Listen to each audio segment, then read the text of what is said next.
You're watching The Experience, Comic Culture and Sales, streaming live daily to Facebook, YouTube, Twitch, and Twitter. Hey, we're back on Kicking It with Onrie, the live crowdfunding show. Guys, we got an outstanding guest. Stick around. We're going to have a full hour of awesomeness.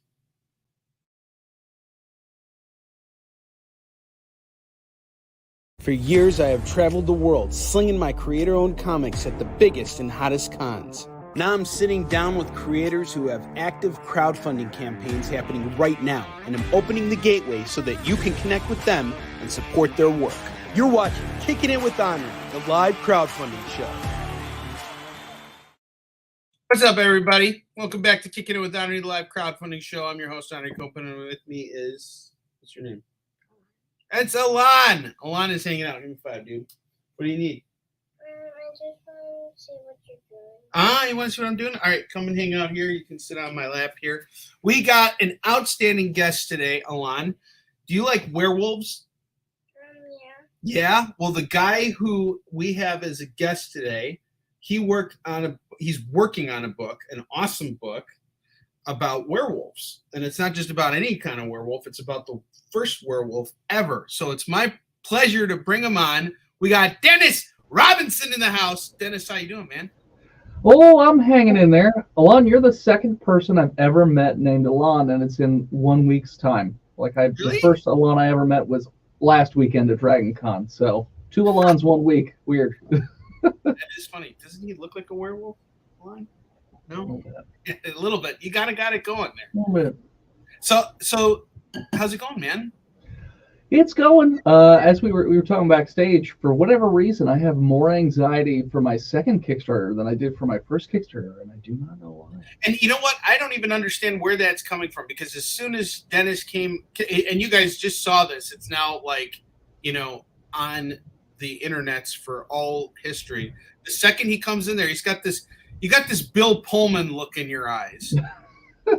Seriously, if I was going to cast you in a movie, it'd be Bill Pullman. And this optimism, this hope, and I have no doubt that you're gonna do absolutely great on your Kickstarter for 2 reasons. 1, because you got an excellent book, and 2, because you had it in you to bring me on to edit the first book. So that's already a good sign, right? I make a lot of good choices, is what you're saying.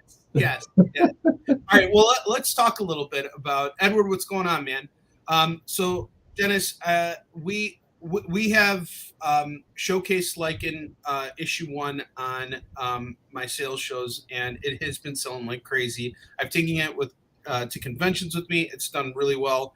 Let's start at the beginning, though. For anybody who hasn't heard of Lycan yet, tell us what it's about. So Lycan Solomon's Odyssey is a series of graphic novels I've written that is about the world's first werewolf. So it's a mix of mythology, folklore, and a little bit of history. And each book moves a little bit further through history. So the first book takes place in 8000 BC, and then each book moves a little bit further and examines different regional mythologies and monsters and stuff like that. So the second book right now really goes into Arabic mythology and folklore and the really creepy, crazy monsters that they have. That's really cool. So for those of us who are interested in all the Arabic monsters and all that kind of stuff, who can we hope to see over there? So if you are into Arabic monsters, there's 2 specific ones that are in the book. I don't know if you know what it is. Well, I don't want to give it away because the one is definitely, it would be a spoiler if I said it. But I'll give the other one away, which is called a ghoul. Now, I've played a lot of D&D, so I'm familiar with ghouls in a different way.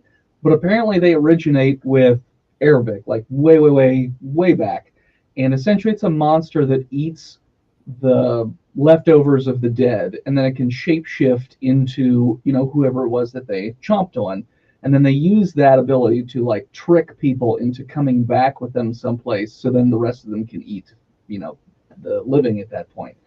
So they can sort of shapeshift, and they're there's not a ton of information on what they look like, but in pop culture, ghouls have almost like a skeletal kind of look to it. I went a different route where I gave them lots of very loose flappy skin, so that way like it can shapeshift and change around and stuff like that. Yeah, overall, the design choices that you've made on this book have been really incredible and interesting.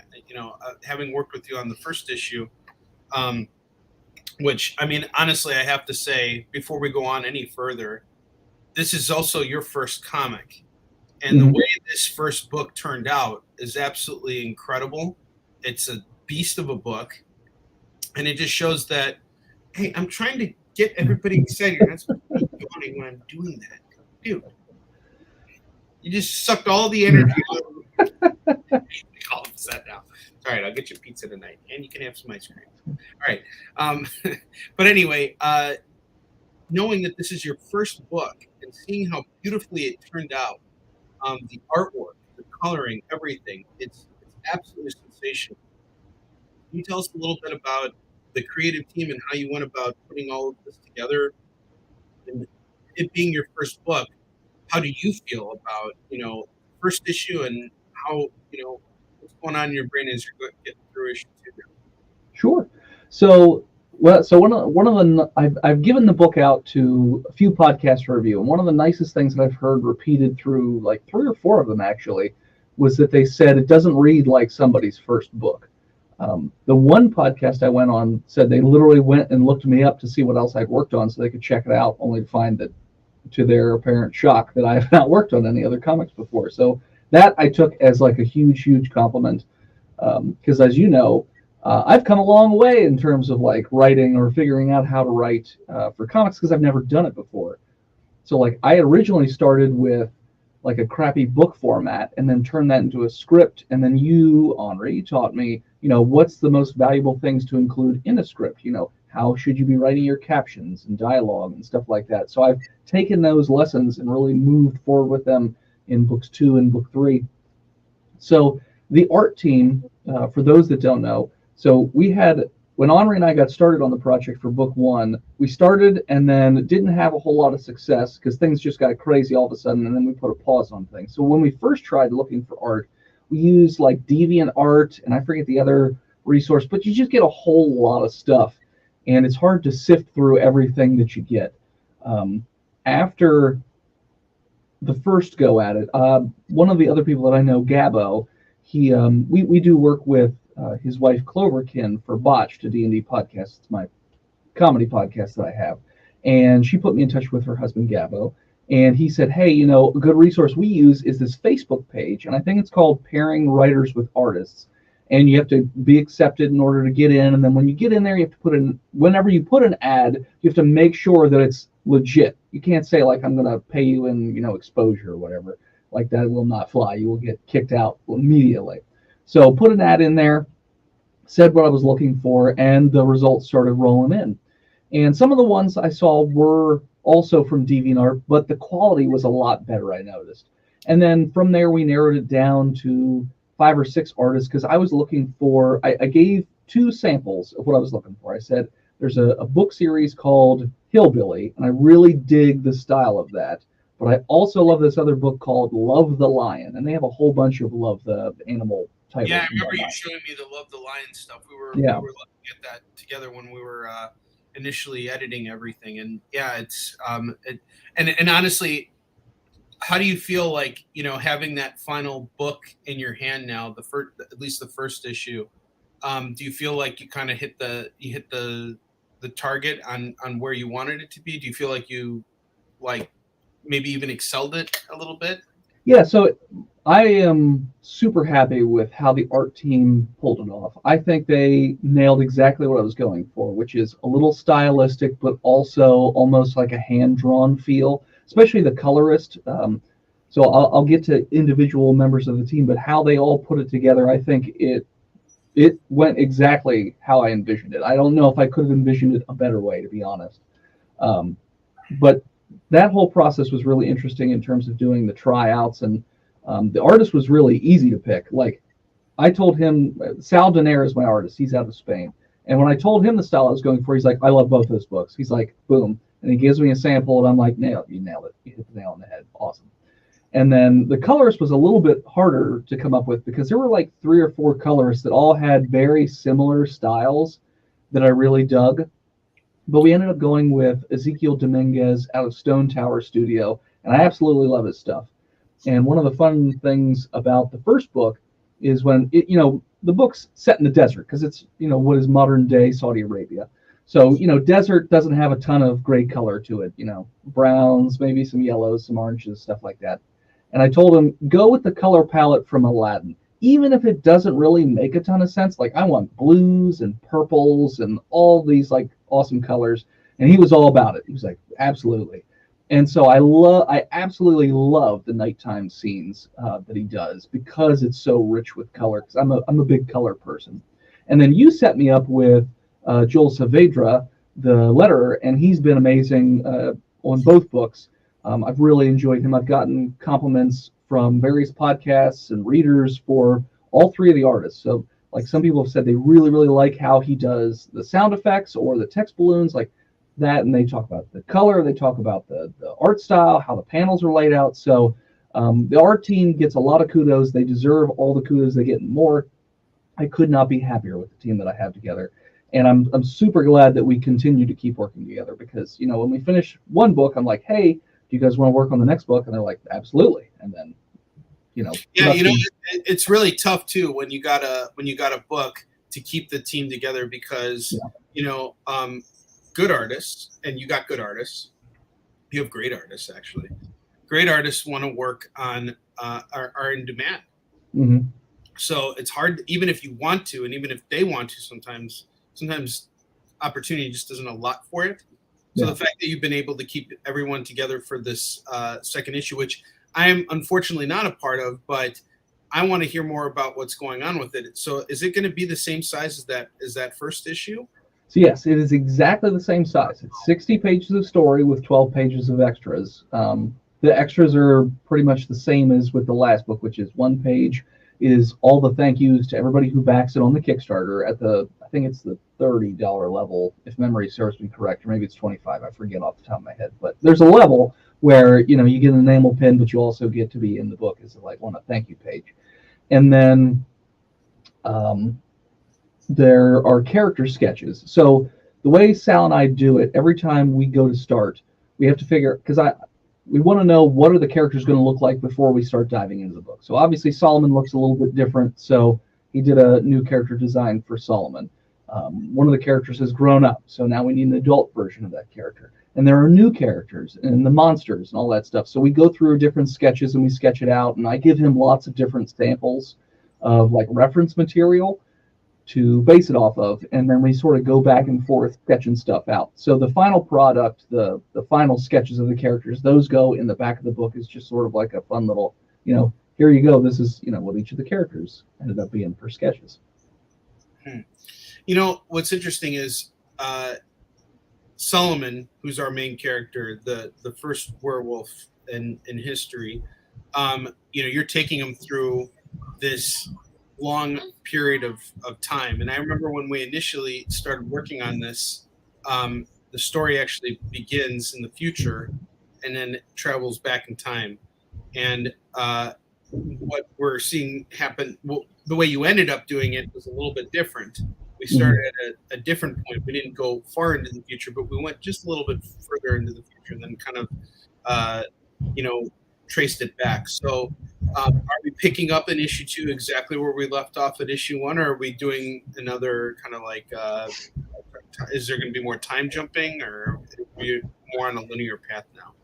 So the second book starts up literally the same day as the end of chapter 1. It's a little bit later in the day, but it's the exact same day. And if you guys haven't read issue 1, by the way, highly recommend grabbing that. You can grab it on the Kickstarter. If you guys want to pick it up with me, I have a couple copies left, or Dennis has copies. This is probably one of the darkest number ones you'll ever read. Issue 1 ends on, it just will pull at your heartstrings. It is truly one of the darkest books I've ever freaking worked on and read. It's amazing. I have a buddy who I was very worried what he was going to think. He's very critical of comics, and he ended up loving the book, and which I know I'm not getting BS from him when he tells me that, because he's very, very critical of everything. And one of the I guess negatives he gave it was he's like, it's just so dark. He's like, I love dark stuff, but man, there is not a shred of hope in this book. It is just dark, dark, dark, dark, dark. I was like, yeah, that was kind of the point. I wanted it to be sort of dark and have the character feel like there's no hope and like where to go from here. So it's like, to me, I was like, oh, all right, success. Even though, yes, it is very dark. Well, there's nothing wrong with that. I think that, that's what that's what attracted me to the story to begin with, And speaking of all that, you've, when you and I initially started working together, you were, you were telling me that there were a lot of, you got a lot of feedback that wasn't very convincing to you that you had something good or that you had something that you could really run with. And yet I am so blown away by how persistent you've been with it, by actually getting it done. So have you shown your book to any of your other skeptics, and what is their reaction been like? I haven't. So there was only one real big skeptic. I had friends that gave me crap when it was like in its early stages, but there was only one person that was a huge skeptic that said like, there's nothing salvageable about this story or characters, so you should do something else with your time. That at that point I almost actually quit the project, but luckily I had some people who convinced me to keep at it. And now I'm too far down the rabbit hole, so I'm definitely not ever going to stop until the whole thing's done. I can't say no now. I gotta do the whole story. So I have not. Now that you say that, I'm like, oh, maybe I should send that guy a PDF and be like, hey, remember when you said this? But it's one of those things where I haven't even really thought about that guy that much since then. The friends that were, giving me a bunch of guff back then, they've all read it since then. And they love it. So those skeptics, I don't even know if you call them skeptics. I think they were just giving me ribbing for the sake of giving me ribbing. But all of them so far have said that they absolutely love it, and they're shocked with like the turnaround from how it originally started in the most rough of rough drafts to where it ended up. So yeah, I mean, like I said, I'm super pleased with how it turned out, and I'm really excited to get it in front of more people. And there is a big name in the comic industry. I won't say the name right now, but I just sent them a book, and I'll be really excited to see what they think. Because if they give it a like and say like, hey, check this book out, that could be pretty big. So we'll have to see. Yeah, no, for sure. And I think that's really interesting because of, for those of you guys who don't know either, Dennis is a celebrity in the D&D world because he's, you laugh about it, but it's true. Sure. You got I'm too self-deprecating. You have a very popular podcast, and it's Botched, for those of you guys who don't know it. And Dennis is one of the hosts on it. And so, I like to think that, being in D&D and being a dungeon master and even just being a player gives you, and I think I talked about this on another show I did earlier this week, but you get a chance to really dive more into story and do things that kind of allow you to create a limitless storyboard for what you could potentially do. Mm-hmm. In comics, you have to kind of hone it in because it's comics and it's a visual platform. But yeah. Would you say that your time as a DM or D&D player has helped shape the kind of writer you are? Well, absolutely. So as a DM, you sort of have to craft the story for the players. And while I don't write for the show the same way that I write for like comics, obviously those are two insanely different mediums, but like for the show, it's a lot more improv because I never know what the crazy people on my show are going to do at any given time. So I kind of write out the bones of a story, like the major plot points, and then I sort of let them fill in the muscle and the veins and all that stuff as they go along. So like one way or another, I sort of like, move the story around so that it gets to the major points that I want to tell, but I let them sort of build the story that way just by them doing whatever crazy antics that they're doing. I love telling stories, so me falling into that DM role and then us, starting a podcast, really helped with that. And there are some other stories that I wouldn't mind putting into a comic book someday if Lycan ever starts. I've always said if Lycan ever breaks even and starts paying for itself, that's when I'll start producing other comics, because I'm already in the hole. I don't need to dig more holes right this second. But I've thought about we could do a comedy comic about like the crazy crap we do on Botched, for instance, or I even have some other ideas that basically live in the realm of like D&D, but are more on the dark side or more nefarious or adult side, stuff like that. So I definitely say that D&D definitely has helped me as a writer in terms of crafting a story, but it is such a gigantic difference between writing for a comic book as opposed to for a D&D podcast. I would say writing for a comic book is actually a lot closer in my head anyways to writing a screenplay for like an actual play, because you have to describe it like, here's the scene, here's where the characters are, here's where the lighting is, here's the all that stuff, and then the captions were similar to like how I used to read Shakespearean plays in high school, and they would have you do that. Like the layout feels very similar to me. Sure. So I would say it's almost closer to that than I would say for like a D&D show. That's interesting. And speaking of all that, so something you mentioned while we were talking was that you breaking even and making money on the comic.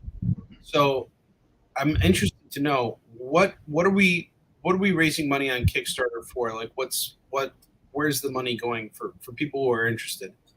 So I'm completely self-funded. So I don't have kids, I don't have a house, I have a dog, but like I rent. So all the money that I make, and she's a very cute dog, by the way. She is incredibly cute. I got a dog that's the same color as your dog, and and here's the thing that's funny is when you initially got your dog, I was jealous, I was envious. I'm like, why does he get a dog and I don't have a dog? Now I have a dog, so I'm happy. So there you go. It all worked out in the end.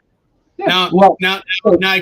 Now we can vicariously live through each other. But go on, I'm sorry. Well, so it's funny you say that. So the day before Dragon Con, when I launched the Kickstarter, my roommate, who will not let me get another dog, said, if you manage to hit 15,000 on your Kickstarter, I'll let you buy another dog. And I'm like, damn it, man, I don't need any more going on with this. But what was the question again? We got back on dogs. The money, yeah.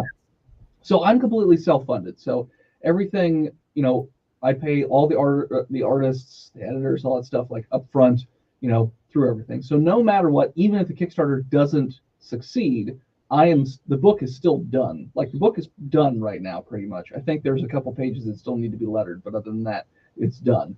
So if the Kickstarter does not succeed, then I'll still print the book, and then I'll just sell it at conventions, and it'll just take me longer to make my money back. So essentially what the Kickstarter is going to is just helping me recoup some of the cost while also building an audience for the book. So all the money, I guess, is coming to me, but it's really to get me out of the negative, so to speak. So, for instance, the first book cost me about $22,000 to make from start to finish, and the Kickstarter raised $8,500. So I'm still in the red, but the money all came to me, but it was literally just to help offset costs, especially with shipping and all that stuff. So have you been able to sell enough copies of issue 1 yet to help you? No, not yet. So I've only gone to 3 conventions, and then I had a table at Dragon Con for about 3 hours. So and also you got to mention what happened in that 3 hours. Actually, a panel, which was insane. Mm-hmm. I didn't even hear it from you. I heard it from our mutual friend who connected us. But feel free to share that story. Sure. So I haven't. So I bought 1,000 copies of the book when it first came out on the Kickstarter, because I had no idea. You are a bad example for me to try and build off of, because you sell 1,500 books a show. So I was like, and then it's like I'm selling 20, 30, 40 books a show. So it's like, okay, it's going to take me a little while to burn through my 1,000. If I were to sell all 1,000 at at full cost, so like not taking it to a comic book shop where you do retail value, I still wouldn't break even with 1,000. I have to buy another couple hundred books, and then it would break even basically.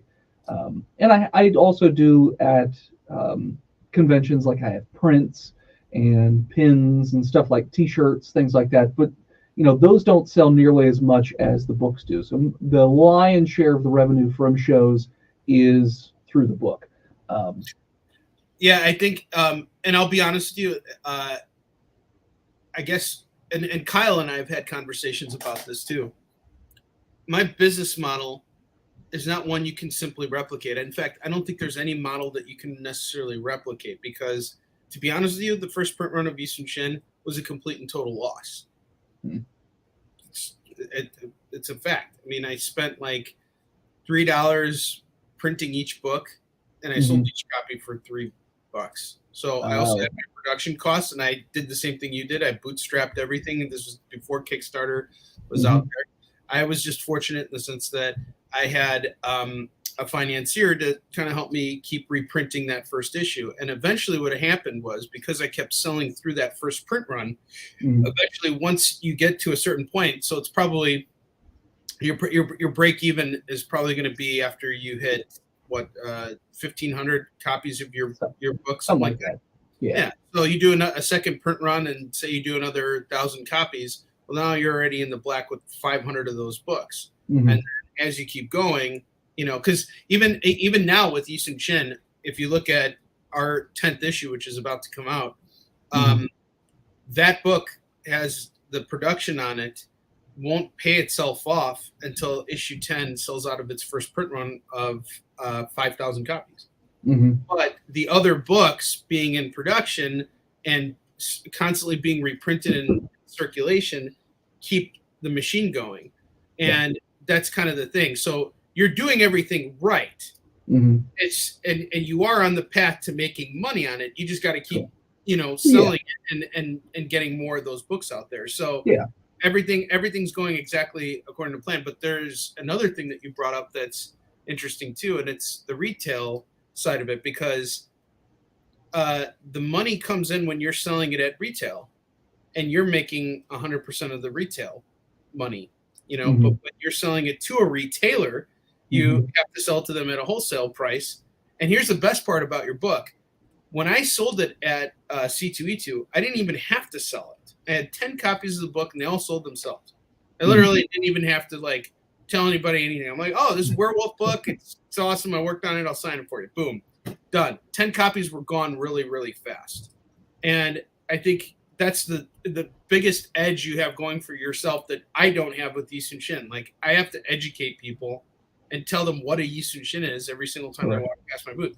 With Lycan, you don't have to do that. It's like, first off, the title tells you exactly what it is. Like, you have to be a fool not to see it.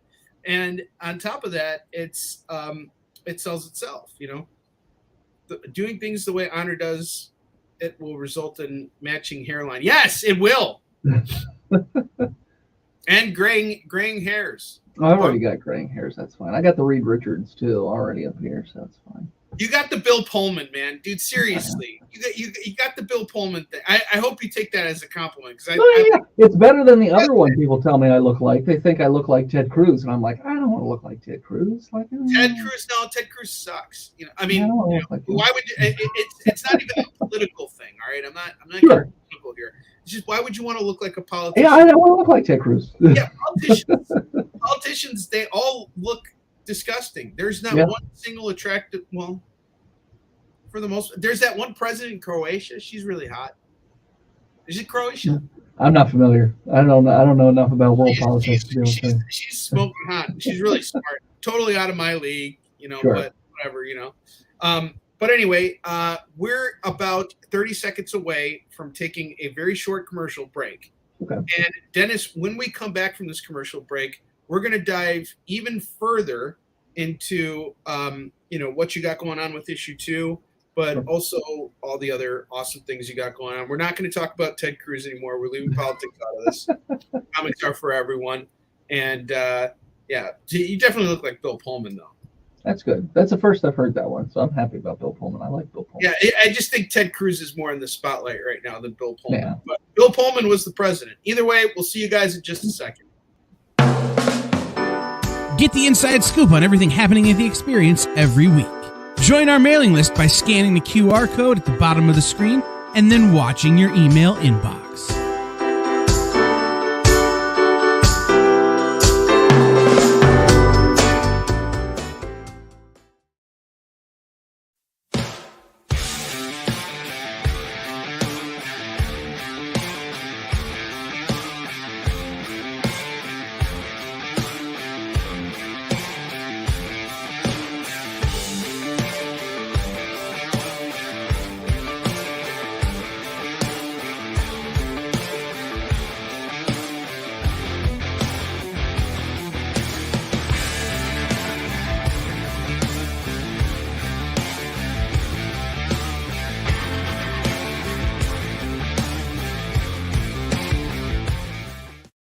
Hey, it's producer Kyle. If you like going places where the action never stops like Las Vegas, the Caribbean, and Atlantic City, then you're probably not who I want to talk to. But if you want to surround yourself with amazing comic books and comic book content made by a devoted group of smart and funny industry insiders, the Experience Members Club was made for you. You can join the Experience by becoming a supporting member of our YouTube channel. You get access to exclusive content that no one else gets, like members-only live streams, pre-sales, one-on-one Q&As with production staff, and other content that's exclusively for members. Plus, for a limited time, if you sign up now, you'll be entered into our giveaway of a slabbed comic book. Just call this 1-8... Wait, hold on. It's 2022. No one makes phone calls anymore. Scan the QR code at the bottom of the screen, or just visit the membership section of our YouTube page, and you'll be on the VIP line of the comic book buffet, baby. Look at the size of those perks. Join today, and I'll be saying, who loves you, baby? Me. The answer is me. Are you a comic creator? Are you a publisher? Do you make a comic book product? Do you own a retail store? Do you do something I haven't thought of? Who are you and what do you do? Let us know by advertising on the Experience and invite our viewers to patronize your product. Message the EXP on social media or email us the_EXP@yahoo.com for more details.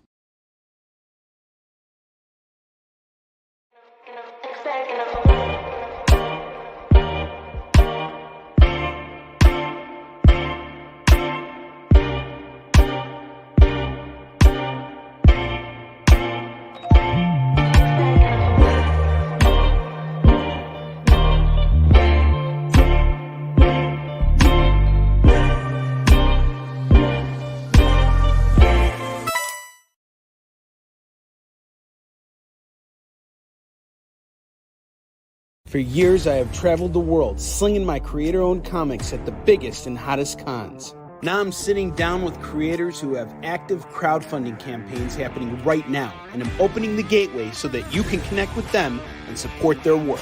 You're watching Kickin It With Onrie, the live crowdfunding show. And we're back Hello. with a vengeance, too. Your break really gave me a lot to think about in terms of what is Italian kissing and all those other kissing questions. I was like, what would Italian kissing be? Would it involve like some sort of marinara? I hope, because I'd be down for this. I'm also down with malt vinegar, to be honest, on fries. So we decided after we made that commercial that Italian kissing happens before someone gets shot and left to sleep with the fishes. That's fair. Okay. It really is just a Fredo joke. Sure. It's not nearly as fun as the thought I had in my head, but that's fine. That works. I really want hot wings now for some reason. The hot wings did sound yummy. I have no idea why I want hot wings, but here's something else I want everybody to pay attention to too, is the membership services that we got going on at the EXP right now. Kyle and everybody on staff has been working really hard at putting this out there into the universe of the EXP. And before we just jump back into everything with Dennis here, I hope you guys paid attention to it, because I have never seen Kyle put on a wonderful is that a Las Vegas accent? It was absolutely phenomenal. I love that commercial. Technically, it's supposed to be Telly Savalas, but no one does a Telly Savalas impression except for Jim Carrey, and less people do Jim Carrey impressions than do Telly Savalas impressions. So it came out kind of like Christopher Walken with a cold. And I was convinced. We just put a bunch of effects on it. No, it's perfect, and I highly recommend everybody take a look at it. I mean, guys, literally, for the price of paying less than what a comic costs at retail, you guys can actually get in on the entry level of the services that the XP is offering, which is really awesome stuff. And again, for no more than $10 a month, and not even 10, it's $8 a month. You're getting like premier access to everything that we're offering on the channel. So just something for you guys to think about. And let's get back to our awesome, amazing, incredible guest who looks nothing like Ted Cruz, but everything like Bill Pullman, Dennis Robinson. All right. So how's the Kickstarter going? I think we're at 40% right now with a little more than 3 weeks to go. That's incredible. So I feel like you and I have the same like time span, because I it's weird to me, like every day just kind of like melds together now, and it's like, I have only 14 days left of this thing, and I'm in that dead zone now, and somehow I funded in the dead zone, which is kind of weird to me. It's really strange how consistent this Kickstarter has been. But how do you feel about it so far? Because when you initially came on here, you were mentioning that it was what you were feeling. Well, so the first Kickstarter I did last year, we ended up raising $8,500. So I was like, okay, well this year, since I'll be doing conventions, I'll be doing more outreach, let's aim for $8,000. And for whatever reason, like leading up to the launch last Friday, my anxiety has just been like through the roof. Like all of DragonCon, I was nauseous the whole time. Dude, same here, man. I don't know what it was either. I don't think you're alone on that. I had like constant anxiety attacks at the end of I was hanging out with the Fua Richardson at the end of Saturday, and I literally had a breakdown. It was really crazy. So like the Kickstarter at the same time, because like you can look at how much you made per day, and then you can look at last year's. So I looked at last year's, and I'm technically day by day almost exactly $1,000 behind last year at the same time, but I have more backers at this point this year than I did last year, so it's kind of crazy. So actually, I think that's incredible. I was just checking out the campaign, and you have 70 backers on your campaign. That's like nearly half of what I have, and I'm already like, I'm a couple weeks ahead of you. So I think that attributes to a couple things. If I had to guess, I'm going to guess that you did a really, really fantastic job of fulfillment. And 100% fulfillment meant that people who were on board for issue 1 are now definitely back on board for issue 2. Well, so the first Kickstarter had 175 backers, if memory serves me correctly. So I would love to be, I guess I could just take a look at the list and see, okay, who here is already from this one that was also on the last one? Because every once in a while I do put an update out on the first Kickstarter just for the backers that says, hey, just as a reminder, the second book is up on Kickstarter. Go check it out. But I also know that a lot of those backers are friends of mine that don't ever check anything. So the first Kickstarter I did this thing towards the middle, because there's always that lull where the money you bring in always drops off a cliff. You get your first few days, and then you get your last few days. Those are the big days, and then nothing happens in the middle. So last year I didn't have that, because literally I messaged every single human being that I know on Facebook, every single human being that I know in my phone contacts, and went one by one through each person. And I think I ended up raising $3,000 or $4,000 that way just from doing that. I haven't had a chance to do that just yet. All of what I've been doing so far is like podcasts and doing social media and like creating reels and stuff like that. So I just haven't had a chance to message everybody yet. You and I were talking about, I've been messaging other Kickstarter creators.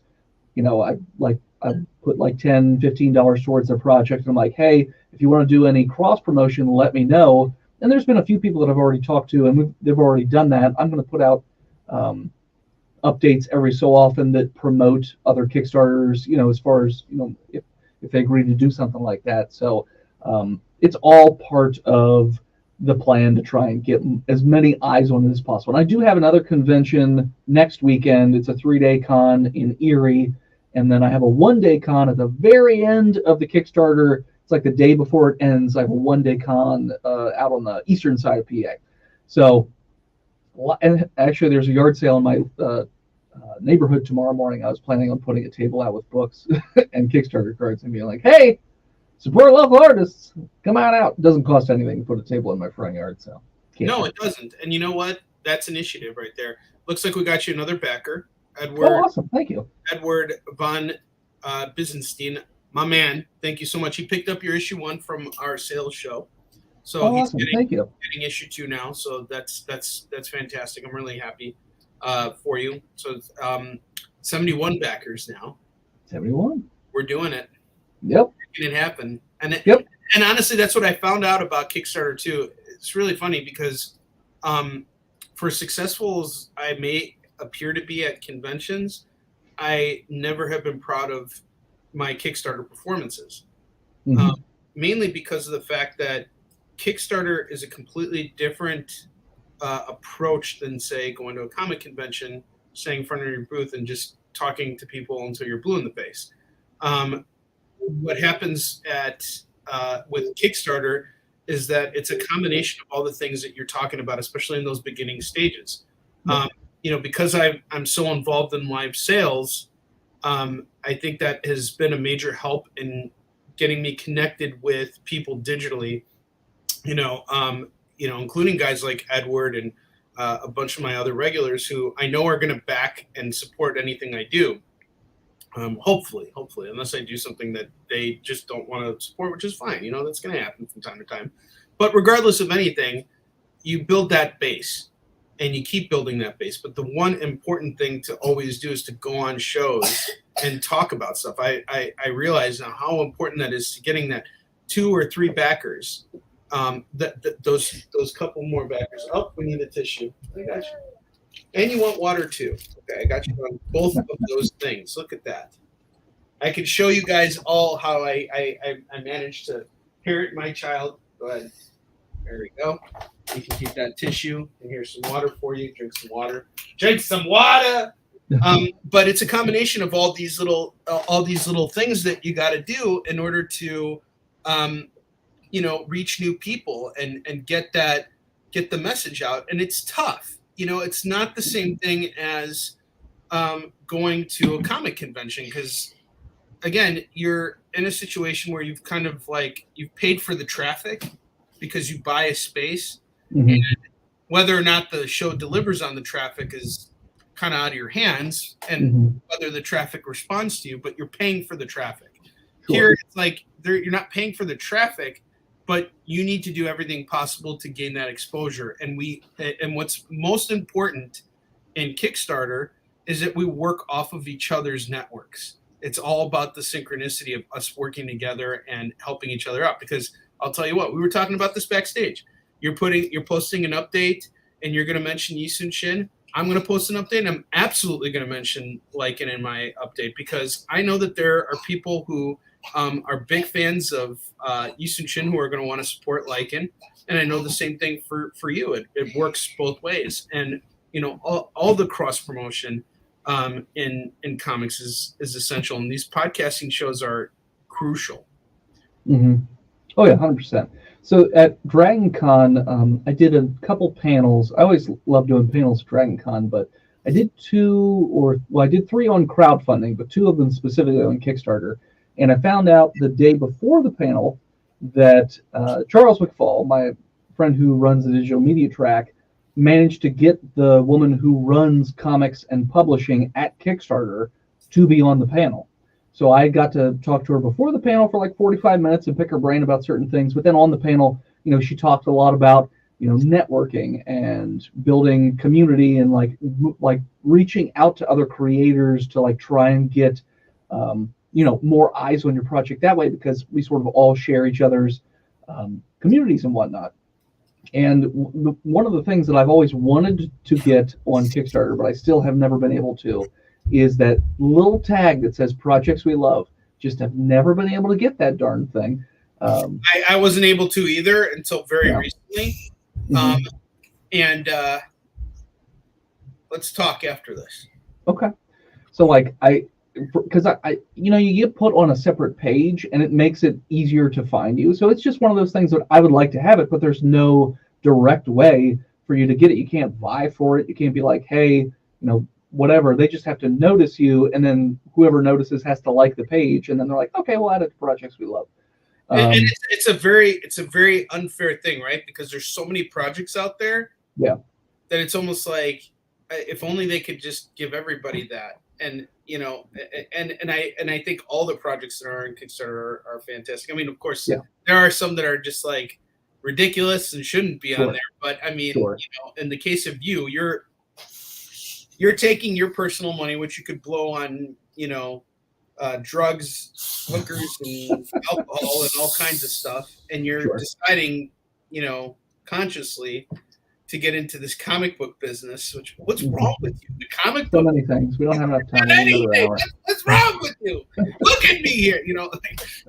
But you made this conscious decision to pursue something that you're truly passionate about, and you've created this really beautiful 72-page book. Which, again, man, my props to you, 100%. Doing such a thick first issue. And how many issues are you planning in total for Lycan? 15. 15 books. 15 That's books. incredible. So the third book is already written, and it's at 90 pages without the extras. So I haven't decided if I'll release it as a 90-page book or if I'll split in half. I don't know. We'll have to see. Because obviously I'll have to charge more for it than the other books just because it is longer. Like a few bucks more, I'll price it out and try and figure out what's fair and all that jazz. But are you wrapping it up? Is it like the end of an arc? Is there a specific reason why it's done? It's just more story that I wanted to tell. So the first two, like my plan was there's a specific story I want to tell in each of the chapters, and the last 3 chapters of the arc are on the long side because there is so much going on in terms of like world building and like side characters and all this stuff going on.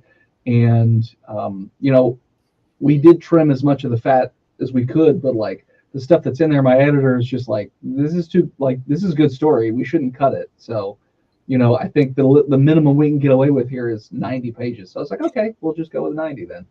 So we'll just have to see. But since I've already noticed with the 60-page book that comic shops aren't the most apt to purchase it and do the retail cost because it is so big and costs $15, and like comic readers aren't necessarily going to go out on a limb and buy a $15 book that they don't know anything about. I figure, if they're already not doing it with a 72-page book, the 90-page I'm sure will be no different. So at this point, my main focus is selling it on Kickstarter and then selling it at conventions. That's the plan that I have. That's an excellent plan. Have you looked into Amazon, by the way? I did. So I have it digitally on Amazon. I do not want to put it physically on Amazon. And the reason is, from everything I've heard from other people, is their print quality is kind of crap, and they take 65% anyways. So I was like, if they're already taking 65 and their print quality is not very good, I really don't want to put it physically on Kickstarter. So on Amazon. I honestly haven't fulfilled an Amazon. Amazon orders books for me. They order books on consignment. So they order my books, and then I still only get 45% of everything. Yeah. Actually, I think 40%, and then they get to determine the price of my book. Yeah. So I just stopped fulfilling the orders because everything's automated too, so I can't talk to anybody. I don't have a sales rep. I don't have any. And we've sold like thousands of copies of Yusum Shin through there. So I'm just like, all right, you know what? Forget it. I'll just stick to where the money's at. Another interesting place is eBay. eBay. I have not thought about going on eBay. It's weird but stuff actually kind of sells on there. It's really strange. You know, now that I think about it, Etsy might even be a decent thing to try as well. I mean, it doesn't hurt because like it's not like Etsy's going to be taking too big of a chunk of your sales, like Amazon is. Like even the digital version, they take 30%, but then they charge you like a $2 delivery fee for some reason. I'm like, okay, well then I'm just going to charge an extra $2 on the digital version. Like I don't know why you guys are doing that, but okay, whatever. Because as long as you have to stay within a price range for it to be a 30% takeaway for them anyways. So you have to stay under $9. So I'm like, well, it's under $9, so whatever.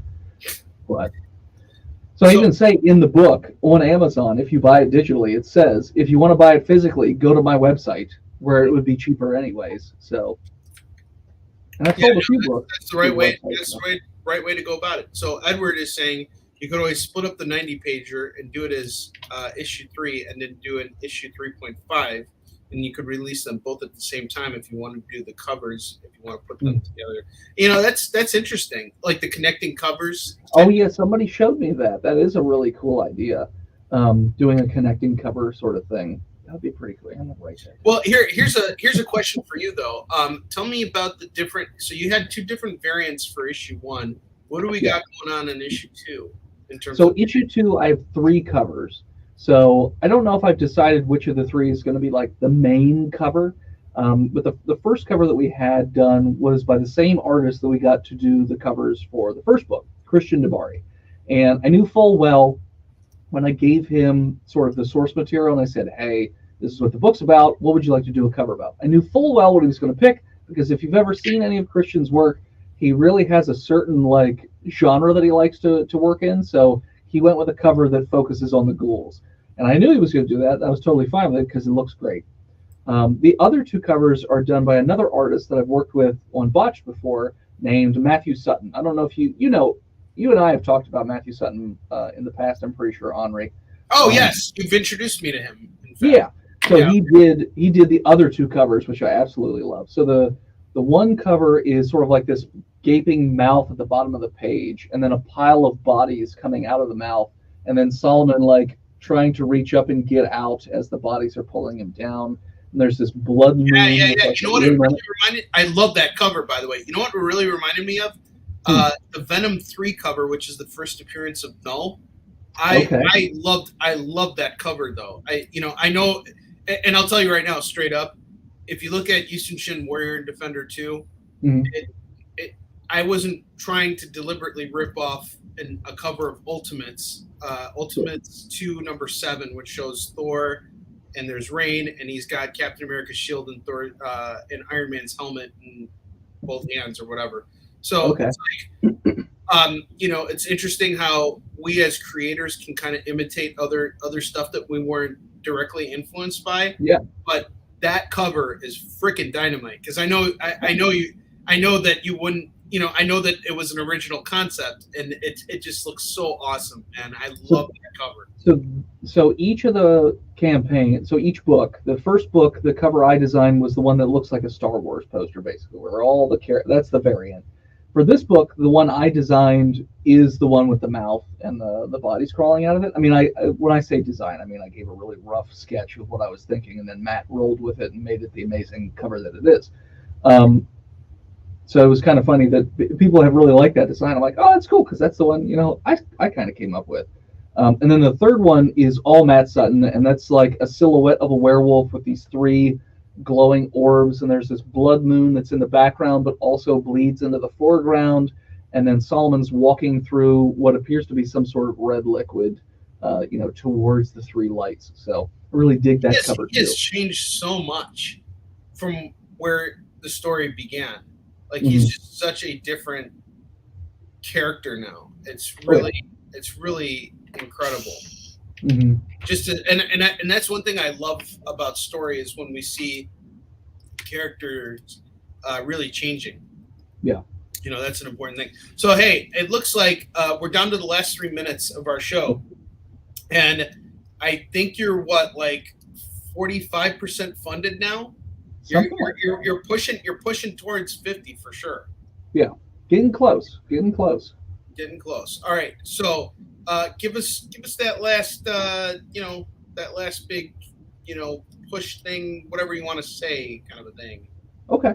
So this Kickstarter for Lycan Solomon's Odyssey Chapter 2 is the culmination of a better part of a year worth of work between myself, Sal, the artist, Ezekiel, the colorist, Joel, the letterer, and then our cover artists of Matt Sutton and Christian Dubari. Not to mention the editors on the project and all the people that have supported me.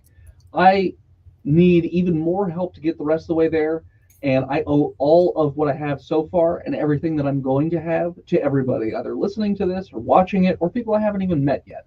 So I would really love to share this journey with you. So if you could, please head over to www.lycanbook.com. That's LYCAN book.com, and back this project and get in, because I'm telling you right now, it's going to be a crazy ride, and each book gets crazier and crazier and crazier. And darker, darker, darker. And darker. Oh, yeah. It gets very dark. So when my editor was editing the third book, and she was going through the script. Now, I obviously know what happens, but I'm going through her notes, and she's like, "You're not going to do what I think you're going to do, are you?" And I'm like, scroll. Damn it, Dennis, I told you, don't do that. Scroll. Damn it, Dennis, you did it. And then it was just like, well, at least that was it. I'm like, scroll. She's like, again? So she said at the end, I always love her final sort of reviews of the script, because it said, I both hate you and love you for this book.